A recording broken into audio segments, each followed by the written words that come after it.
Green, green, green. Gentlemen. All right, welcome to Jack Dodson's Racing Insider News. I don't know why we're calling it Jack Dodson. He's not even here. He's not here today. We got Scott Allen, Joe Staples. Talk about this race weekend. Pull up some info on there. We got a little time to kill, being where somebody hasn't showed up. Yeah, yeah. Talk about all the rain we had this weekend. Yeah. God, I should say all week. What about the late model race over at Langley this weekend?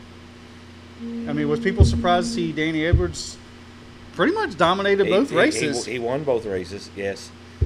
Did an excellent job. We were lucky to get the races off, but we did have a great time. 1:30 was the last checkered flag for them, you know. So we were all definitely wore out, but we were definitely glad that we got the race in. And I know so were the drivers, because at 4:30 in the afternoon we were talking about. You know, I noticed I can get more cold air over here this week. Yeah, we don't have that big block. Yeah, that's why we can pick on somebody when he ain't here. Yeah. But the race, the Cup race this weekend, and the truck race. Of course, we had another truck get into the fence with Ben Kennedy, which turned out to be. It wasn't too bad, honestly, but I was surprised to see it there at Kentucky. And I think the new rules package, I think it was good.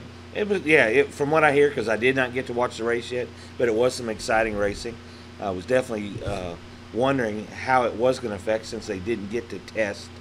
It looked like, from what I understand, it was really a good change for the racing competition, I guess you would say. Yeah, and for people out there, the things that they changed were the rear spoiler went from 6 inches to 2 3/4 or no, 3.5. Right? It was a huge change. Right. I mean, it doesn't have, which made sense to when the air hit the spoiler, it threw it up over the car behind it. So now the car behind it gets some air. On it. Yep. Can't go twice as fast as the guy in front of him. So right, yeah, made a big difference. And then the kick out on the nose, or the splitter, was 2 inches, and now it is 1/4 of an inch, if I'm not mistaken. Yeah, I think that's what it was. I looked it up this morning, and I wish I would have printed it out, because I do have the flyer that NASCAR published.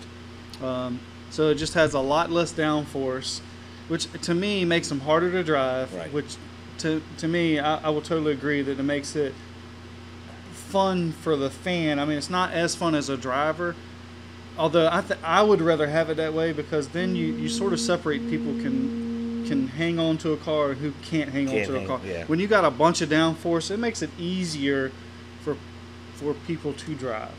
And you got that big old quarter panel and a big wing out there that if you get it loose, the air catches the car and saves it. Where now which we seen in the race, there was a lot of people getting loose and spinning out. Okay. So it definitely is going to put the driving back in the hands and in your foot. And there was a bunch of lead changes compared to the record, where there were a bunch of wrecks. And of course, that's what they wanted, the lead changes. That's the purpose of the rule changes, was to see, like I said, more competition. So it did do what it needed to do. Yeah. And what about Kyle Busch? I mean, oh God, he led a lot of the race. All of Joe Gibbs, I think they were all in the top 10 or the top 5. I can't remember where they all finished at here. Just curious here. Come on, there we go. But those guys, as a whole team, did well. Kyle Busch won. Denny Hamlin was 3rd. Carl Edwards 4th, and Matt Kenseth 5th. So all of them in the top 5. Top 5. But I don't think anybody had anything for Kyle. No. But he's still not in the top 30 in points. I figured out the math earlier. They had talked about it on the show the other night, and Jack sent a message. He said, "We better be good." No, did he really? She said, "We are. He's not here. We're good." Although one of our one of our guests hasn't showed up, so we got some time to kill, Jack. I forgot. Oh, he was 30th in points. Or he's not 30. He's 90 points out of 30th, which I think he can get there. But I think it's still going to come down to one of those last couple of races. It might even be Richmond, Right.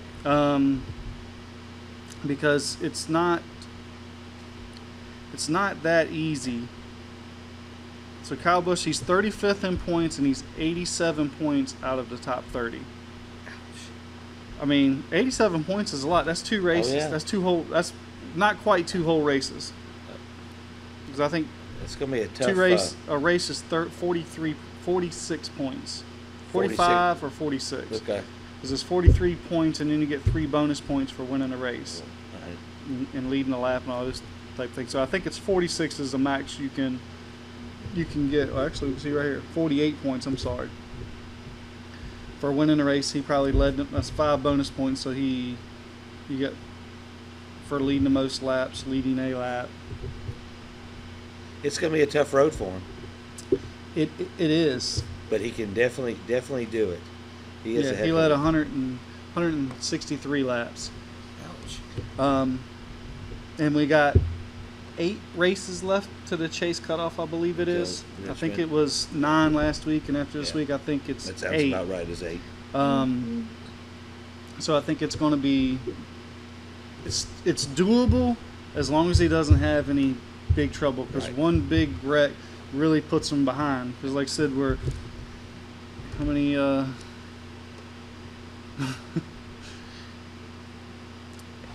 87 points behind. So he's still got. I mean, I guess if he chips off 15 points off each race, that'll put him pretty close. Right now, I guess about 10 points. 10 points each race. That's 80 points. So somewhere along those lines. It's not impossible, but No. it definitely will be a challenge for him.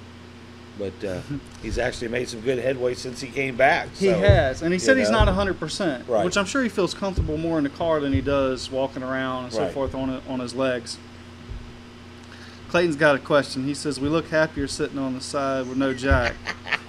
Thanks, Clayton. Do you have a question? Do you like the way the fields start by practice instead of owner points when qualifying gets rained out? Kind of like the starting by points more. Well, I would say it'd been by points forever, and I would have to disagree with Clayton. I like the new system, and I think they do is because it's by practice speeds. So it's that's the closest thing you could get to qualifying without having an official qualifying session. Yeah. So Our laps. so therefore, whoever starts up front is kind of the fastest of the weekend up to that point. So I really do agree with NASCAR on how the fields are started. I mean, nobody wants to see it get rained out. Obviously, the Wood brothers, that's the second time they've been rained out. Right. And for those guys, they've been very dedicated to the sport for years. We don't want to see those guys go home. We want to see qualifying, but it is what it is. Right. I mean, somebody's going to go home, and that's just the way it is. I think, let's see what Madison's got to say. Madison is supposed to be here. Did she just text you? I won't call. I'm working right now. I didn't know I was going to still be working. Oh, so she's still working. So she can't call. I thought she was going to be here. So maybe she'll call, or we just won't see her. We won't see her. Take that out of the equation. Let's see what we got on the news side. I know I did see a couple of people. Now, what about did you hear a lot about the Danica Patrick and the Dale Earnhardt thing? And, I see both sides of that, to be honest with you. Danica was mad at Junior, and she had the right to be mad at Junior. Mad, yeah. He ran into her. Yeah, he was having some brake problems, and yes, he didn't intentionally do it. I could see why she was mad at the beginning, and then I heard one little skit there that afterwards, she was like, "Well, didn't he know he didn't have that good of brakes when he went in the corner?" Yeah, I could see that.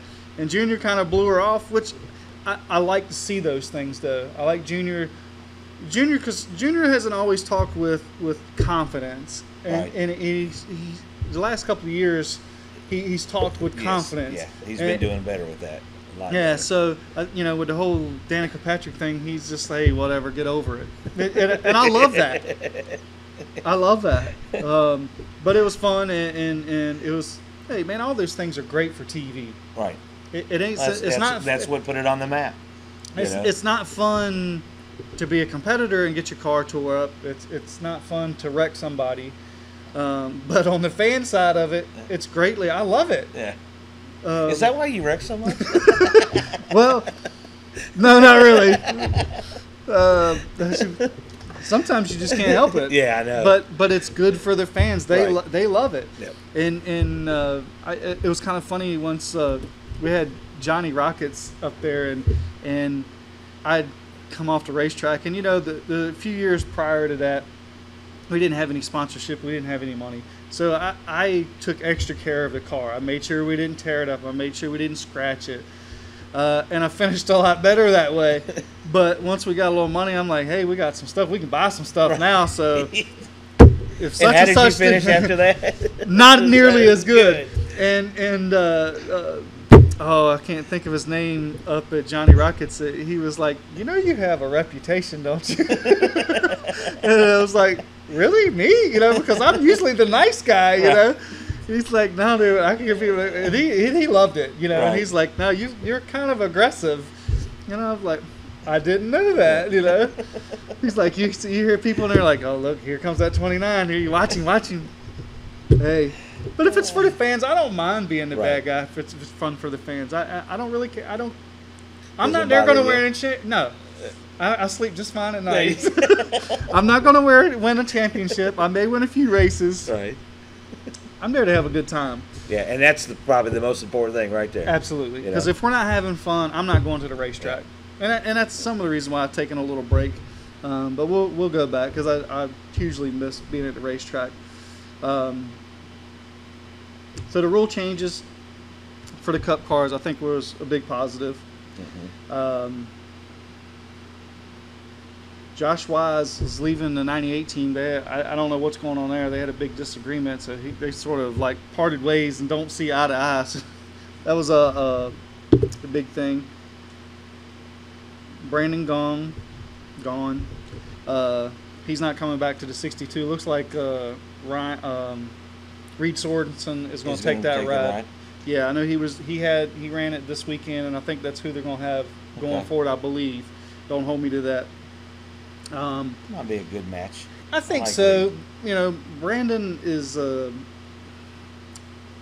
the nationwide side of it, he's in better equipment, and those guys are struggling a bit with the 62 car. They don't have the funding that a lot of these guys. I know he brung some funding, but they don't have the funding. It takes a lot of dollars. It's hard to compete with the Richard Childresses and the Rick Hendricks. I think like Joe Gibbs and Rick Hendrick, or not Rick Hendrick, but Richard Childress, I think they have roughly 300 or 400 employees.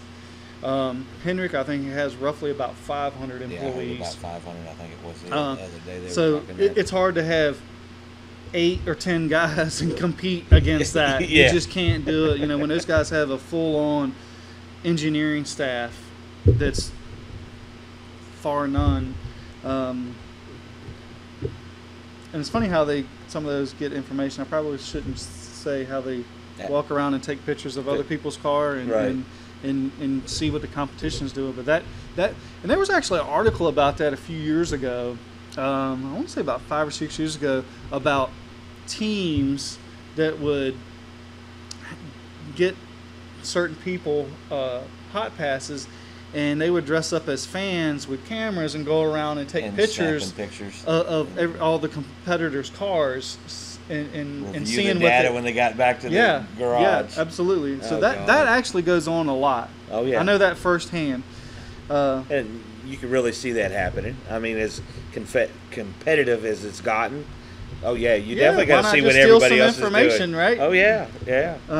I mean, I'm sure over at Langley Speedway and Arena Racing, I mean, I know we did, not that we super analyzed everybody's car, but if there was something we were working on, we would look at what we were doing and sort of eyeball everybody else's. Right. Certainly, well, his is out like ours, or hers looks like ours, or doesn't look like well, that's kind of, certainly all the information you get is great. Oh, yeah. Is useful.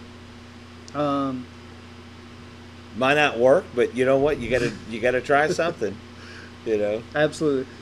I gotta give a shout out to Buddy Baker. Oh God, yeah. Man, he's taking this thing like a champ, the champ that he is. Right. He's gonna retire from Sirius Radio and did TV and man, I would love to sit around and listen to some of his stories. over the years of Buddy Baker and Buck Baker. You hear local guys like us were a lot of guys that I hung around with back in the day that went to the Buck Baker driving schools. But I'd heard in one of the interviews where he had just says, hey, I've lived a great life. I've accomplished whatever he wanted. What was that picture they had on Facebook? The little statement that he had, and I don't remember that. I know what you're talking about, but I don't remember. It was actually a great saying, and I mean, it kind of brought a little tear to your eye. Yeah. God, where was that at? I don't think I got it on my... The Wood Brothers signed a 2-race deal with Snap-on Tools, which a lot of people don't realize that is pretty much a... That's what he said. Come on, turn. He said, don't shed a tear. Give a smile when you say my name. I'm not saying goodbye. Just talk to you later. That was actually kind of cool. Yeah. I mean, we still are up at the high end, but we ain't kicked off yet. Well, so that's so we give our condolences to Buddy Baker and wish him well, and I don't know what plan of action they're going to make or do so far as the whole lung cancer ordeal, but we wish him well with that. Thoughts and prayers out to him and his family. Mm-hmm.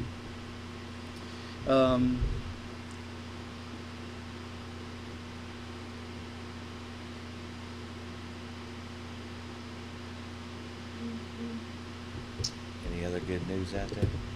Well, we know that with Richard Childress swapping the crews over there on the nationwide side of it, he swapped the 3 with the 33. So Nick Harris is actually with Ty Dillon, and then our buddy Danny Stockman's a great friend of the show. He is crew chief on Austin's car, and those guys won Daytona. So it seems like things still are hitting with Austin and whatever he gets in. Right. All right, we got another fan question here. Between Roush Racing and Waltrip Racing, who do you think has shown the most improvement up to this point? Honestly, I don't think either one of them has showed any improvement, to be honest with you. Both of them I ain't going to say Roush has ran better last year. Michael Waltrip Racing definitely ran better last year than what they're running right now. I know those guys are just, they're swapping crews, and they do seem to be a little better. They're not where they want to be, but they seem to be headed in a good direction. I will say Michael Waltrip. And I will say that crew chief change over at Michael Waltrip Racing wasn't very popular. Right. I know me and Jack talked to Clint at Richmond because Jack's son used to work over on that car, so we know the guys over there. So we talked to them for a little bit. And those guys just can't seem to find anything. But there's a lot of stuff going on at Michael Waltrip Racing. It's going to be real curious of where Michael Waltrip Racing's going to be next year. Well, is he losing some sponsorship to next year? My understanding, the way I understand it, a lot of it depends on what Danica does. Okay. That's the big chip that's got to fall, and I'm sure that's going to. Probably is not going to happen until September time frame or after Deshae starts, because everybody's sort of concentrating on it. I did see that Stuart Haas Racing is actually trying to find some sponsorship for, which I was surprised about because I thought they already had somebody. The way I understood, they already had somebody else with bringing sponsorship that wants to get in that 10 car. So it really, a lot of it depends on what Danica. I mean, Danica's still very marketable, whether she runs well or not. She's a woman in a predominantly man sport. She's great for the sport, and people give her a way harder time than she really deserves. Oh yeah. She's great for the sport. I think I'm glad she's here. You know how much attention NASCAR got, or we got, as a racing sport, from her going from Indy cars to, or IRL, whichever you want to call it now, kart, to NASCAR. It was huge. Oh yeah, it was a big change. And it seems like the last few years we've gotten big guys from over there to here. Right. Because there's a lot more money here. There's a lot more competition compared to those series now. Those series, ever since those guys had split those 10 or 15 years ago, it's just hurt them horribly. Oh yeah. And everybody's kind of gone through that. It's taken them forever. I mean, look at baseball. When they went on that strike there, I don't know if baseball's still gotten back to the popularity that they were. Yeah, it damaged that sport big time. Yeah, and I think basketball went through that a long time ago. But then again, I mean, Danica's the big chip that's got to fall. Right. So she's going to determine where everything else moves. Like I said, we heard one of those were going to leave that team and carry sponsorship elsewhere, and then we're almost 100% sure on one of the other sponsors going and filling in on the 24 team and fill in there where the Napa is not going to be. Okay. So I don't know where Michael Waltrip has left there. I think David Reagan, I was glad to see he was running well this weekend. Right. And both cars were kind of running good. So honestly, I guess we'd have to say that those guys have improved. A little bit better. They have improved since they've moved the crew chiefs around. And I'm sure David Reagan's happy to have what's his name, Brian Patty over there, because Brian Patty's been around for a long time. Right. People don't know Brian Patty actually started with Joe Nemechek, and he was in charge of their whole nationwide program for a long time. Okay. And all he cares about is winning races. Right. And when they hired him to come over there, and it was like, the only reason I come here is to win, because I only come here to run 20th. And Brian and Clint are great friends, and I know they really don't like this shakeup of being separated over there, even though it seems to be improving over there. And sometimes it takes a big shakeup for whatever reason. Yeah. Sometimes just a huge shakeup gets everybody back on track again. Yeah. So to answer your question, I would think we would probably say Michael Waltrip. Roush just seems to be dying a slow death. Oh God. I mean, that's a shame too. Even though I think Daytona, I can't remember who finished 10th or top 5. I think it's their second top 10 of the whole season. I think it was 8th, and Trevor Bayne, I believe it was. Our buddy bought the nationwide team, Viva Motorsports. Kenny Wallace is going to run his final race at Iowa. They're having a big to-do. I've seen him take some pictures earlier. What a great guy. Has been in the sport for a long time, and he's going to be in the 20 car. I didn't know that. He's going to be driving the 20 car? He's going to be in the 20 car at Iowa for the nationwide or Xfinity race, which is a Joe Gibbs car, so Joe Gibbs Toyota. So that'll actually be pretty cool to be good equipment. And I still think Kenny can get it done. I just think his last several years he just hasn't been in really good equipment. Right. Yeah, that would be definitely be an interesting race to see. He had his heyday there for a while. Yeah, he did. Yeah. But, a lot of people don't know he was a crew chief or car chief for a long time before he even remotely started driving. Right. He was a crew chief on Rusty's car, or a car chief on Rusty's car. So, you know what? I would love Bill to do over at Langley. I know for me, being a crew member for all those years, we used to look forward. They used to have a pit crew competition. We used to change tires and at Langley. Mm-hmm. Really? Yeah, and believe it or not, don't laugh now. I have to show a picture. It's on my Facebook page that we are.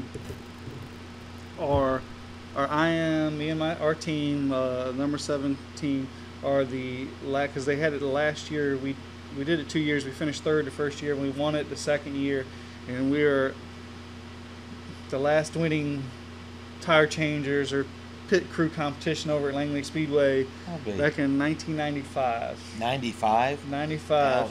Ouch. We changed the 2 tires in like 22.20 seconds, and one air wrench, 5 guys. Yeah, and pitted the car, and we just happened to have 1 penalty, and the other guys had 1 or 2 penalties. Okay. I mean, we won. The year before, I dropped a tire on the impact gun, and the air hose come off, and we finished third in that one. We were pretty good. We'll have to ask him about that. That would be nice to see that. Yeah, because most of the guys like us, they love to compete too, and just working on the car. Sometimes you don't, not that you're not competing or you're not part of the team, but it is fun to kind of showcase some of your skills. And I will say, actually, who we beat out was 2 people. The first year, Sean Beluzzo should have won it, hands down. They had the wide 5. Those guys were practicing, and I can't remember, something happened on their stop, and they got a couple of either lug nuts weren't tight, because we would only tighten up like 3 lugs or 2 lugs and leave the rest of them loose. And then the second time around, they started carrying a torque wrench down there and checking everybody's tires. Yeah. Oh God. I mean, we put a big heavy sway bar in it. We choked the chains on the rear so it would pick it up pretty easily, or not have to jack the car up so high. So you guys were cheating back then too? Cheating? No, there was no rules. We didn't get disqualified. You're not cheating until you get caught. Bending the rules.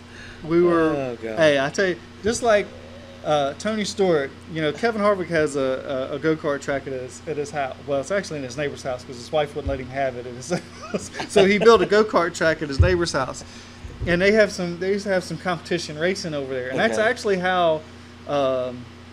What's his name? The Krispy Kreme kid. Gray Galding. Right. That's how he was neighbors with Harvick and racing on a go-kart track, and that's how he got signed. All right, cool. That's how that sort of all come to light. Well, they had go-kart races down there. So Tony, they had no rules, and Tony brung this go-kart down there, and he spanked everybody. Well, they told Tony he couldn't come back no more because he cheated. So he said, I conform to all rules. And they said, well, what's the rules? He said, I called Kevin up and said, hey, what's the rules on the go-karts? He said, there ain't no rules. We're just having a good time. He said, okay. I conform to all rules. Oh, God. So he conformed to all rules and won, just like we did. Oh, shoot. And I think Greg Edwards, his team forgot to, when they changed the right rear, because they had a line, and once you broke the line, they had 2 officials with a time clock, and then when they broke this line, they would click it again, and it took the average, or if one of them thought they were off, what have you. Well, they forgot to push the gun to put the lugs on. So they hit it again, taking them off, and the guy just seen him hit 5 lugs, dropped the jack. He tried to take off real fast, the tire come off, tore the fender up, the quarter pedal up. But the year we won the championship with it, we beat out. He raced nationwide in Busch Series for a while.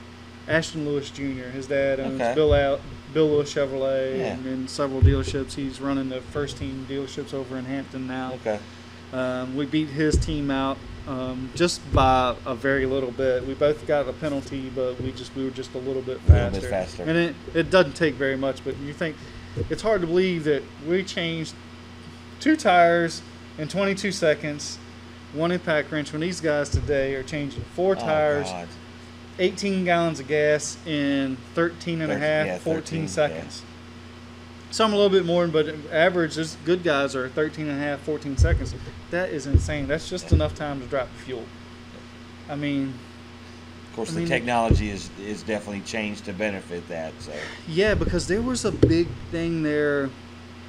I want to say it was around Richmond that.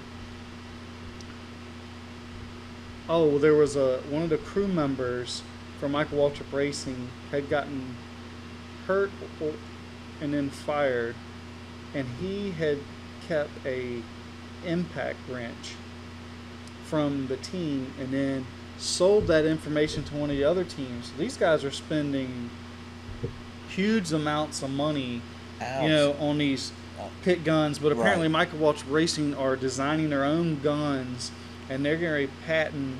From my understanding, there's a gun that has a clutch in it. It's got an internal clutch. I guess so. Once it gets to a certain torque, that it. I don't know if it's tightening or help taking off grab the lug nut as you're pushing on it. Okay. Because they have those special sockets, and for you guys who don't know, when they change those tires, they don't let off and slow down. They just wing and just stab onto the stud, and that probably takes a little time for it to grab and then spin on, which we don't leave, which now is a rule. I think last year you have to have, I think it's 3 or 4 threads sticking out of the lug nut. Yeah, once you lock it down. Yeah, and I think that's right. Yeah, because 3 or 4. They were pushing the rules. We would shim the tires out on those pit crew competitions where you only had a couple of threads, because that's all you needed. Right. The less threads, the faster it goes on and tightens up. So now there's a rule with those things, and that's a safety thing, because those guys are trying to push the limit. Because I think you need to have 4 threads in a nut or a bolt for it to kind of hold. Right. So I'd like to see that again. That would be cool. What's that?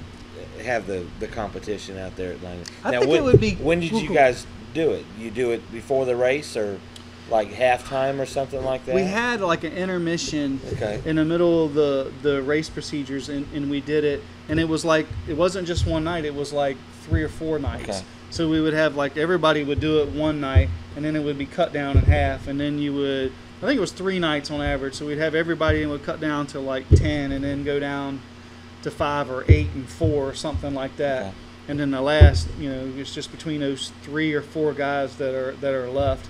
I'm telling you, the pit crew guys will get all into it. Yeah. I mean, we actually had a car. We had a show car, so we were kind of fortunate. So did Greg. We had an extra car, and that's all we had it set up for was just pit stops. To do the pit stops. We didn't have to take our regular car to do the pit stops, and we just did that. And it was kind of funny because our first one, our driver and crew chief was actually out of town. They were on vacation, so me and the other crew members, we lived for this. We loved it.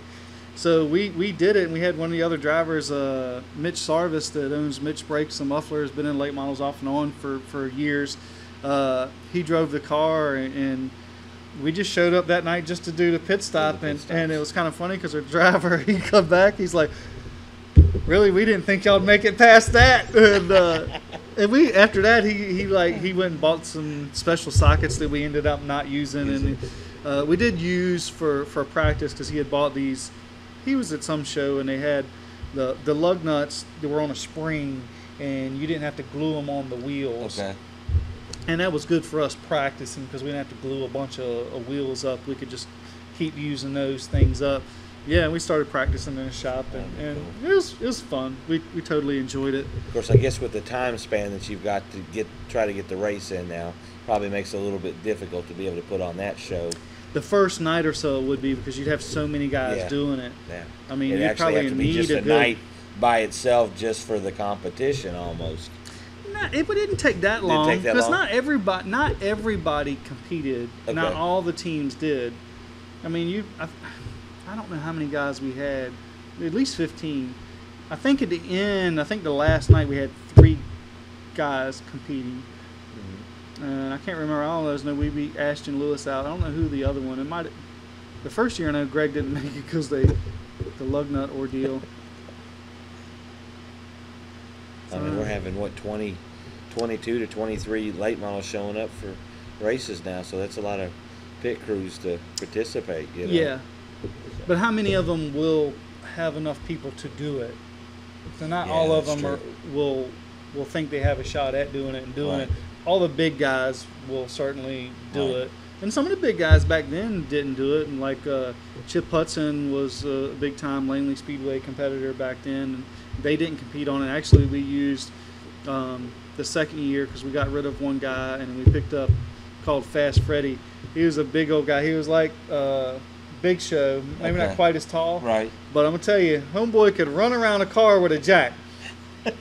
And of course, I will say too, we were fortunate enough at that time. We had one of those lightweight jacks, which not everybody had. Right. And one of the other big things that really helped us out was our crew chief. They did the Busch Series for like, I don't know, 8 years there. And they had one of those pit crew guns that they had. And I remember, I don't know if it was the first or second time we competed, one of the guys come over and says, "Man, y'all got one of them, pit gun, I was like, I don't know, And then, of course, Junie Nelson was his name, and he was like, yeah, it was one of our old Busch, pit guns. So it turned up a lot faster than your standard impact gun. Right. So it's certainly, of course, some of the guys we competed against, they had good equipment. Ashton Lewis had the best of everything. Yeah. And what about we had him on the show last week. He had a good run at Langley, finished third. Connor Hall. Oh, yeah. He did a good job. Yeah, he did do a good job. Very quiet kid. Has good equipment. He's talking about doing some K&N stuff maybe next year or so. Right. And good for those guys.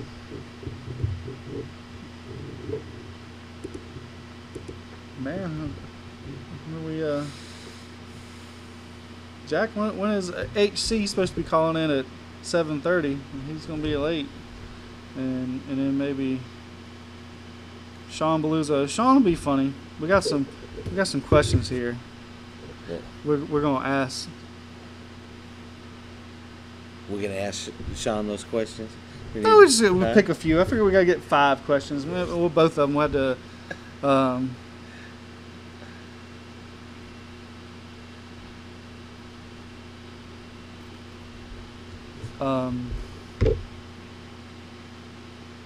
Some cool questions.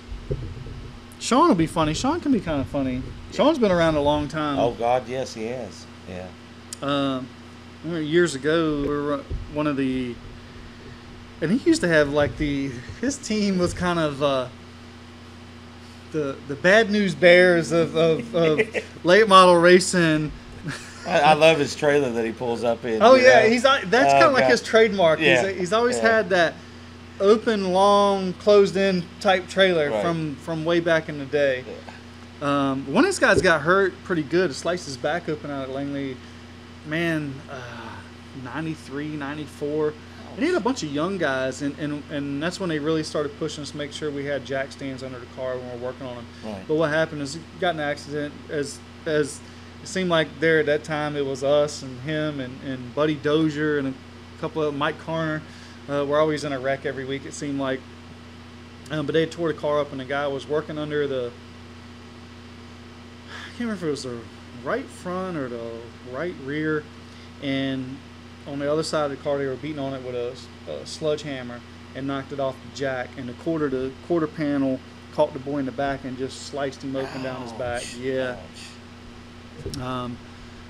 But yeah, with him and his crew chief, they've been around forever and they've been together for a long time. Dave, but yeah, they were, like I said, they were the bad news bears of late model there for a while. It was funny, and I tell you, he was probably, back then we had scanners, we had to get everybody's number. He was probably the most comical guy over the radio. I don't know if he still is, but back then, I mean, some of the stuff that those guys used to talk and joke on each other, it was fun. Right. And it was fun to listen to for us, because we were always a little crazy too. But yeah.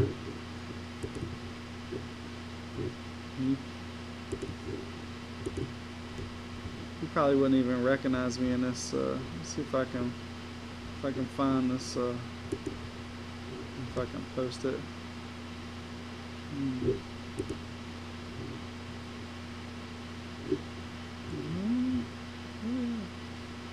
these old things.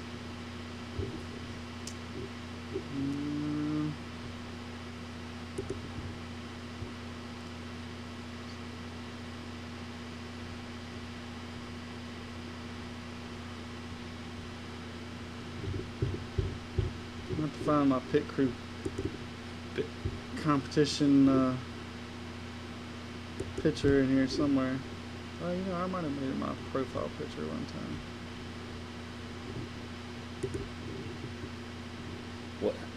What'd they give you when you won? Just a We trophy won and some bragging rights?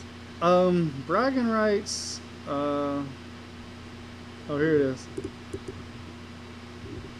That's me. I was a little, Oh, man. Yeah, I was a little. Let's see if I could. I'll have to show this.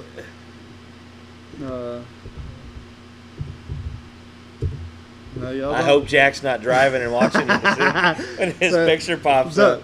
Don't laugh. Let's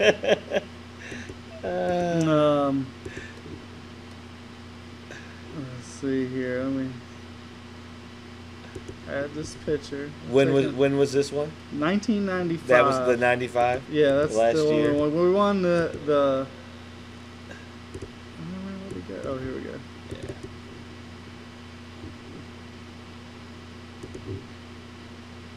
We won the pit crew competition. We won that welder there, and the it's like a $300 or $400 welder. Oh, that's cool. Yeah, we had a lot of fun that year, and we had so much fun back then. Me and this guy Brent, that's like over my shoulder, Brent Vincent. He owns visual effects, and he cuts grass now for a living. He's one of those guys that were really he had a really good common sense, or he didn't have any common sense, but he was book smart. Right.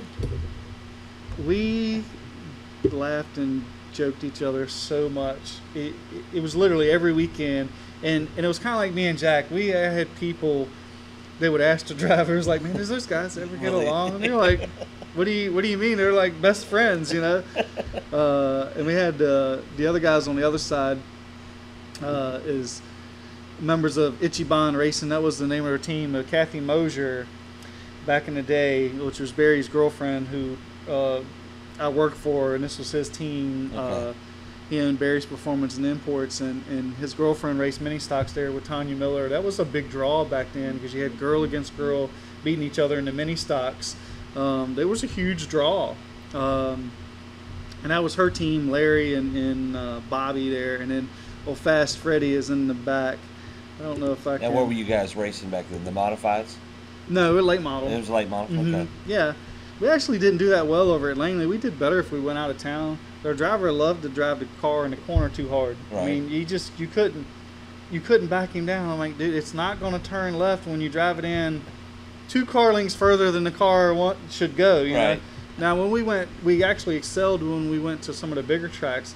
Honestly, I mean, we went to Richmond, and I think we qualified 12th out of 80 some cars, because it was a big track, and you could near about flat foot it through the corner because we didn't have any horsepower in those late models. And we used to run Richmond back then, back in the early 90s. Okay. And it was fun to go to those places. There in North Wilkesboro, we did well. As we were talking last week, we were actually going to Wilkesboro one week, and the team didn't want to race our car the week before because we didn't want to tear it up and have to think about trying to fix it in like 2 days to go to Wilkesboro because we'd already paid our entry fee and stuff. But as the driver wanted, we went, and we got into it with Doug Gotze, and they raced at Southampton a lot, and Langley and his dad Buck, and they were always in a fight every week, it seemed like. And we got into him with him, and he sat on pit road, on the entrance of pit road at Langley, and then when we come by, he just drove out right away. Tore the car all in. We had to take our show car and set it up, and it was horrible. It wasn't. It was horrible. We took it to Wilkesboro, and it was an embarrassment. We just loaded up. The team went home. Me and Brent stayed, and because the Cup cars, we raced on Saturdays like the Nationwide cars would, and the Cup cars raced on Sunday, and we got to meet a lot of people. We were down there with, who was racing with us was Kelly and Kerry Earnhardt Jr., and there was one other kid that was there, and those guys were of course they were already there, and Mike Dillon, Austin Dillon's dad, which is Richard Childress' son-in-law. Right. It was a white 3 AC Delco or wasn't black GM Goodwrench, but it was some other GM brand, and he sat on the pole and led every lap. Did he really? Yeah, he had Wilkesboro figured out on late models. I think we had one good run there the year before and ran in the top 10. And, but we did well at those bigger tracks. But I miss some little local tracks like that. I should say short tracks. Right. Like we were talking about Rockingham and all that stuff last week. Mm-hmm. See some good racing there. Yeah. So I guess we'll wait on Sean Beluza. Hopefully Sean calls us. Yeah, what time is he supposed to come? Jack set us up. I think that's what it just got to. He's sitting in the car right now, laughing his butt off. And we didn't even make fun of him because the show couldn't even air when he was by himself. Because he didn't know how to hit the button. Yeah. Is that all it was? He never did tell me. Probably. Truth be known. No. We did have some issues that day. Don't give him a break. Oh God. Where is he now, Well, last I'd seen earlier today, he hit. I should post that picture. Well, probably in a picture. I didn't even get a chance to log on to see anything. So he met the Missouri Highway State Troopers. He met them doing what? Well, he met the state troopers and the police helicopter doing 82 and a 70. He said it was nice to meet him. No. But you know what? I always wondered about those signs that says that. Yeah. So I guess it's true, huh? Yeah. Jack is living proof of it. Oh God. Although the truck was going that fast, his wife might have been driving. Okay. Because I don't think, we know his driving skills. So, he may not have been driving. Right. Oh, God. Yeah. So he didn't tag anybody in that post, did he? I'm surprised he admitted it. Yeah. If it was like me, I wouldn't have said anything. I would have just... Clayton said you need a spotter, Jack. That was a good one, Clayton. Yeah, Jack needed a spotter. He needed a speedometer. That's what he needed. Or what's some of those law where you prepaid legal of some sort? Maybe that's what he needs. Yeah. Maybe that's what he needs. Well, he did say. Did he say he got a ticket? Did he get a ticket? He didn't say. He said he met him. I'm thinking he did. At least I'm hoping he did. It's terrible when you can pick on somebody and they can't defend themselves. Yeah, I know it. He's probably sitting there rolling in that seat wanting to say something. He ain't going to roll far. I did pick a bad word, didn't I? Yeah, right. He did text me yesterday, and I said, "Does your wife know you're texting me? Ain't you supposed to be on vacation?" Yes. Of course, I said you're a husband because I'm the man in the relationship. I guess we can go back to the... Oops. No, I don't want to do that. Man, I guess we're going to go right to Sean. Hopefully Sean calls in. Yeah, who else was supposed to call in? H.C. Sellers, Peyton Sellers' brother. Which those guys have done well. I mean, Peyton has made quite a name for himself, right. And I really don't know much about his brother, to be honest. But I'm sure that, because they have Peyton doesn't just drive race cars. They actually have a fleet of cars and teams, and they help, if you're a driver with some funding, you can go to Peyton and say, hey, I want to run here.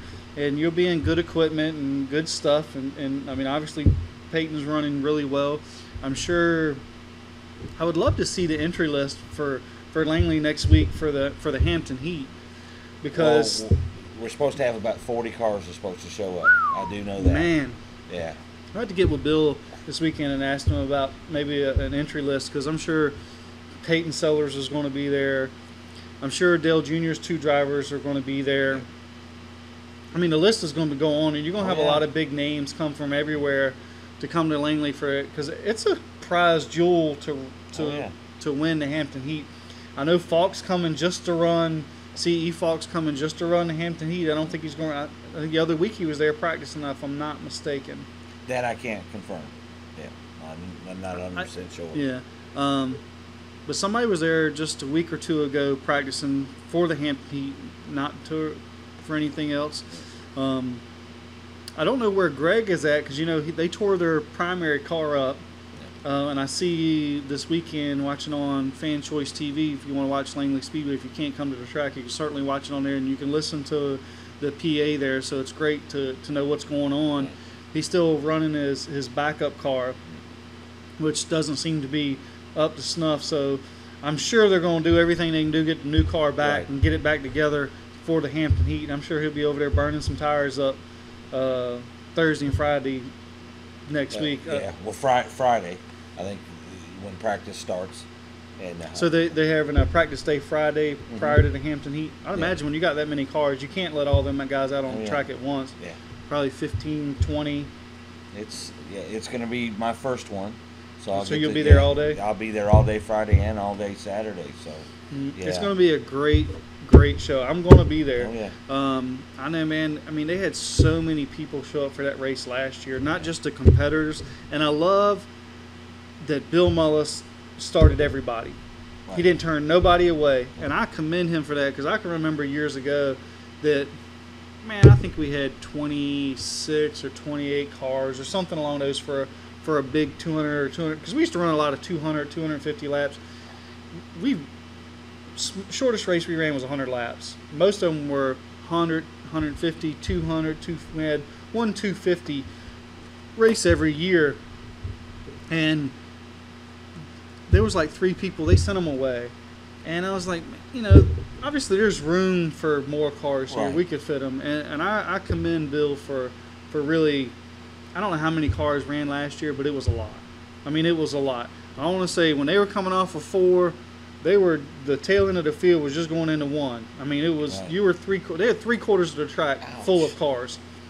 Well, it's going to be nice to see the 40 cars on the track at one time. There's not a dull moment. Yeah. I mean, definitely not. There's racing going on everywhere and anywhere, and it's like somebody's racing, and you just the whole track's full of racing. It's just not like you're following the leaders or following this. You're watching everything going on, and it wasn't a big crash fest.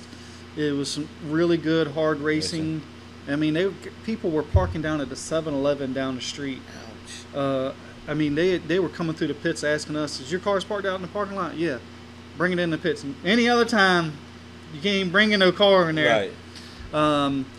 So all of us pit crew guys were bringing our vehicles inside the pits because they just needed the parking. And I don't know if they're going to have. Are they going to have the valet parking for the Hampton Heat? That I don't know. So I know they had it for the K&N race. I don't know many other racetracks that do stuff like that. Right. But you park up front and somebody brings you your car. That's great, especially at a big race and they're going to have so many cars there. Oh, yeah. So I have to tell my buddy, because I know some of the guys that do that. And Jack got a parking spot last week at a K&N race.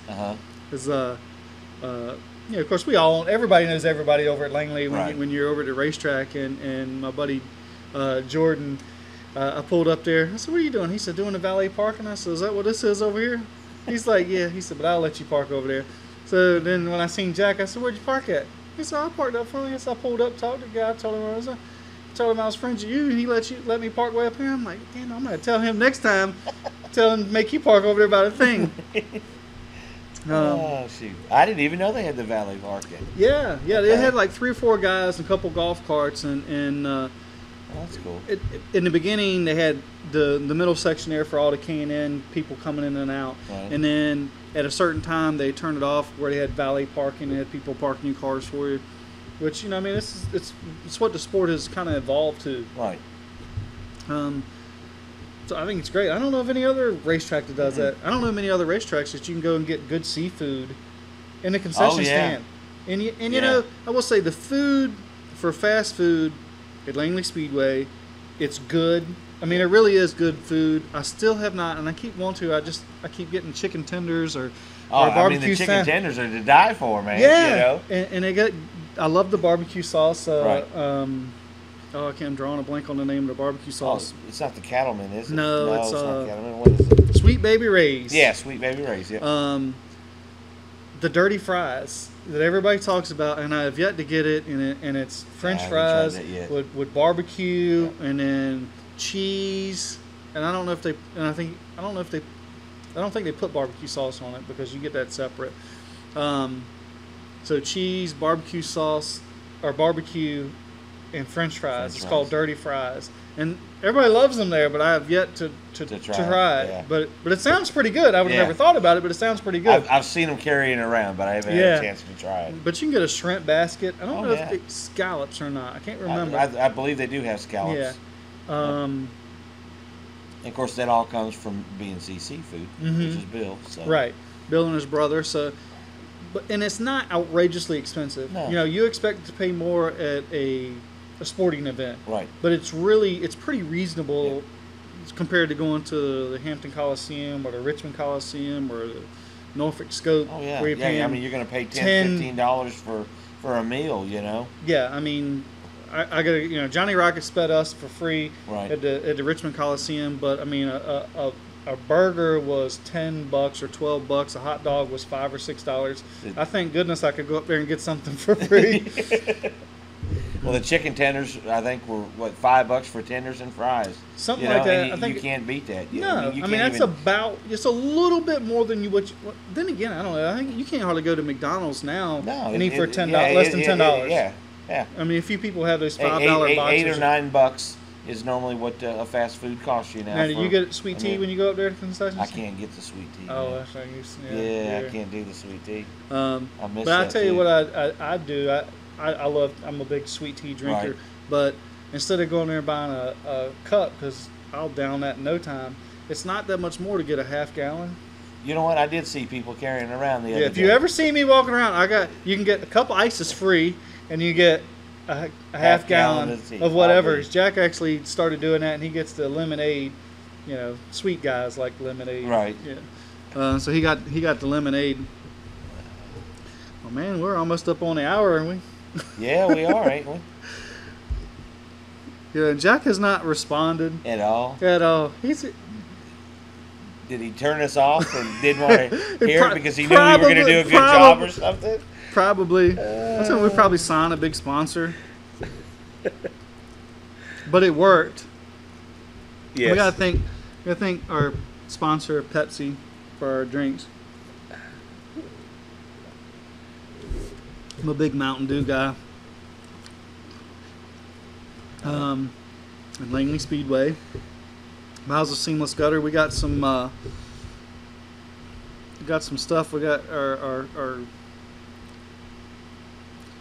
cart's getting wrapped. We got some changes to do to it.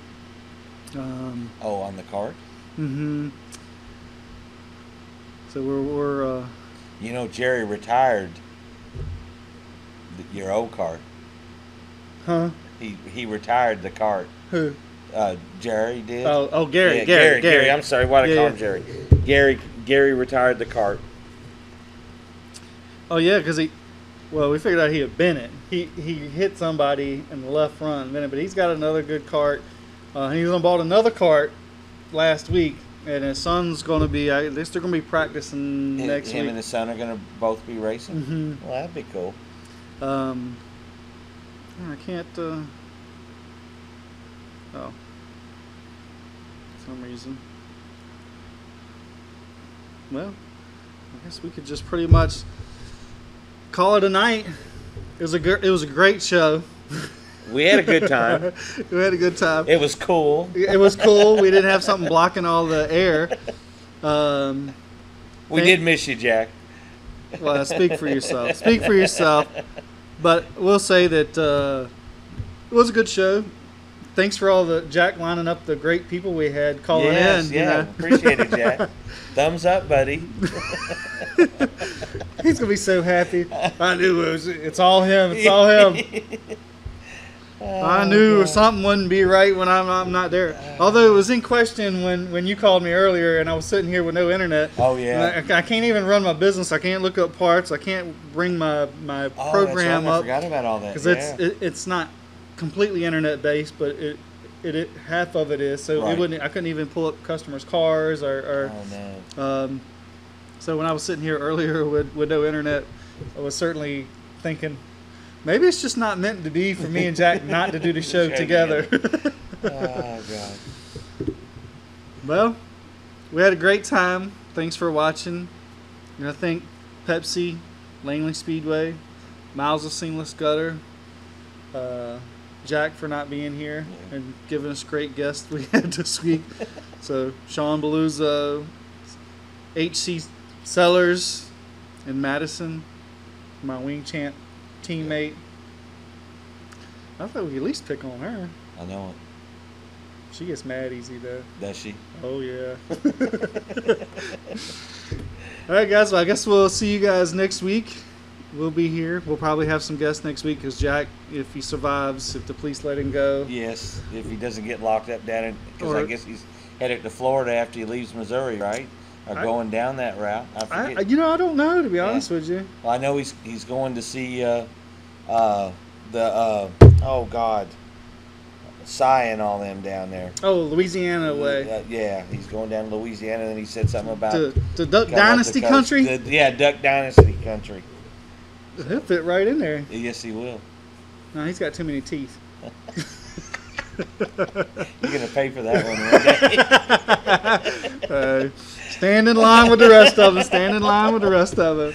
All right, guys. We'll catch you guys next week. Thanks for watching and good night.